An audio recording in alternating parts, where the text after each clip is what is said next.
छात्र नमस्कार। जैसा कि हमने एपी की पहली प्रश्नावली कर ली थी, अब दूसरी प्रश्नावली पे चल रहे हैं जिसमें क्या है। तो दूसरी प्रश्नावली में हम देखेंगे पदों का योग। अभी जो हमने पिछली प्रश्नावली उसमें जो भी पढ़ा उसमें क्या पढ़ा था, हमने ये सूत्र पढ़ा था। उसमें देखिए ए एन बराबरी से ए धन एन ऋण ए गुणित डी, एनवे नंबर का पद प्रथम पद, एनवा नंबर मतलब किस नंबर का है, सार्वंतर। ये सूत्र किया था। तो इसमें आपसे क्या पूछा जाता था कि बताइए 50वें नंबर का पद क्या होगा, 10वें नंबर का क्या होगा, ठीक है, या सार्वंतर क्या होगा, ऐसा। अब आपसे वो जो प्रश्न पूछेगा उसमें वो साफ पूछेगा कि प्रथम इतने पदों का योग बताओ, कि उतने पदों का टोटल बताओ। मान लो एक आपको सूची दे दी 1 से लेकर 100 तक, इसमें बोले शुरू के 90 पदों का योग कितना होगा बताओ। तो पदों का योग अब हम पढ़ेंगे इस प्रश्नावली में जिससे संबंधित एक ही सूत्र के 3 रूप है, देखेंगे। पहला है एस एन बराबर से एन बटे 2 गुणित 2a धन एन ऋण 1 गुणित डी। एस एन जितने पद का टोटल बोला गया है उसको बोलते हैं क्या, एस एन। अभी सवाल करेंगे तो समझ आ जाएगा। मान लो 20 पदों का या योग बोल दिया तो एस 20 आ जाएगा, यहाँ पर एस 20, एन की जगह फिर क्या रखाएगा 20, 20 बटे 2, दो तो जैसे का वैसा ये प्रथम पद, एन फिर से वही 20 और डी मतलब सार्वंतर। दूसरा रूप एस 20 एस एन हो जाएगा, यहाँ 20 लिया तो 20/2 हो जाएगा ए प्रथम पद, और उस नंबर का यानी अंतिम पद आपका क्या है 20वें नंबर का।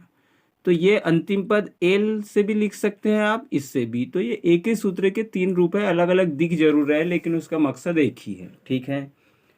अब आपको ये सामने मैंने आज एक पहला प्रश्न लिया है ए पी बराबरी से। देखेंगे क्या दिया है प्रश्न। ए पी बराबरी से आपको दिख रहा है 8 3 ऋण 2 के प्रथम 22 पदों का योग ज्ञात करना है। कितने, शुरू के 22 पदों का। ठीक, हल करना शुरू किया तो देख लीजिए यहाँ सबसे पहले आपके पास क्या है, ए है आपके पास, कितना बोलिए 8 हो गया, प्रथम पद हो गया। अब आपको पता है एपी में अगली चीज आवश्यक क्या रहती है, एपी बोल दिया है तो एक ही बार घटा के देख लो। अगले में से पिछला घटाया, अगले में से पिछला घटाया, डी आ गया ऋण 5। कितने पदों का योग बोल दिया है, एन मतलब 22 पदों का योग बोल दिया। तब आपको ज्ञात क्या करना है, 22 पदों का योग मतलब एस 22 आपको क्या करना है, ज्ञात करना है। ठीक, अब हमने सूत्र लगाया भैया, तो हमारा सूत्र क्या है, अब लगाएंगे सूत्र एस एन बराबरी से एन बटे 2 गुणित 2a धन एन ऋण 1 गुणित डी, और इधर लिख दिया से। इस सूत्र के प्रयोग से एन का मान आपके पास कितना है 22, तो जहां जहां एन मिला उसकी जगह आपने रखा 22। एन यानी फिर से 22/2 इंटू 2। ए का मान बोलो आपके पास क्या है, ए का मान आपके पास रहा 8। एन का मान फिर से कितना है बोलो 22 ऋण 1 गुणित डी का मान कितना है, डी का मान देखिए ऋण 5। जब ऋण सहित रहे तो यहाँ कोष्टक लगाना जरूरी रहता है। ठीक, अगली स्टेप देखिए क्या हो जाएगा आपका, एस 22 इधर काटा, 2 से 22 कटा कितने बार 11, ये 11 जैसे का वैसा। इधर हुआ 2 8 16 धन 22 में से एक गया, कितना बचा भाई, 22 में से एक गया तो आपका कितना बचेगा 21 गुणित में ऋण 5 आपका जैसे का वैसा। ठीक, एस 22 बराबरी से 11 जैसे का वैसा, 16 जैसे का वैसा, और आपको पता है प्लस और माइनस का यहाँ पर क्या होगा माइनस, और आपको पता है कि 20×5 तो 21×5 105 हुआ। अब अगले स्टेप एस 22 11 का 11, अब हमको पता है 105 बड़ा है तो 105 में से 16 गया तो आपका कितना बचेगा यहाँ पर 89, कितना बचेगा 89। अब S22 जब इसका हम इसमें मल्टीप्लाई करेंगे तो 11 नाम 99 और ये आ जाएगा आपका ऋण का 979। प्रथम 22 पदों का योग टोटल कितना आ जाएगा? ऋण का 979, इसका और इसका गुना। एकदम इजी और सरल भाषा में मैंने आपको समझाया है पहला सवाल, ठीक है। ये वाले सूत्र से इस एपी में आपको प्रथम 22 पदों का टोटल ज्ञात करना था, ठीक है। ये रहा पूरा सवाल, ठीक। जिनको स्क्रीनशॉट लेना है वो ले सकते हैं, ठीक है। चलिए आगे बढ़े हम। दूसरा सवाल है, तो दूसरा सवाल क्या है देखो। यदि किसी एपी में प्रथम 14 पदों का योग 1050 है। अब इसमें उन्होंने बाद की कहानी दे दी है और पहले की कहानी को क्या कर दिया है? ख़त्म कर दिया है। कोई बात नहीं, हल लिखा, सब हमारे हाथ का है भाई। जिनने पुस्तक बनाई वो भी तो हाथ से ही बनाई है, तो हम भी हाथ से सॉल्व करेंगे, ठीक है।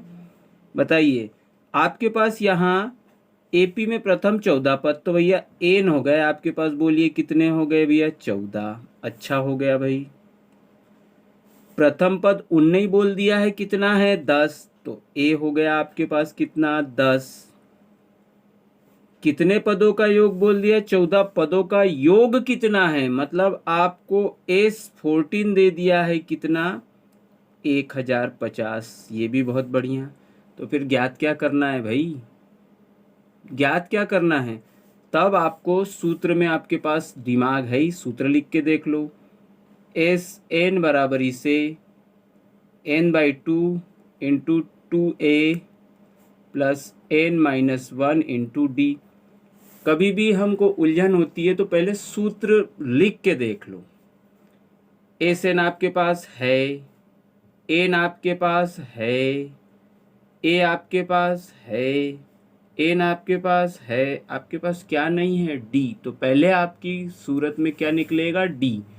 डी निकालने के बाद क्या कर लोगे आप? डी निकालने के बाद भैया हमसे बोला है 20वां पद क्या होगा, तो पुराने सूत्र पे आ जाएंगे वापस, ठीक है।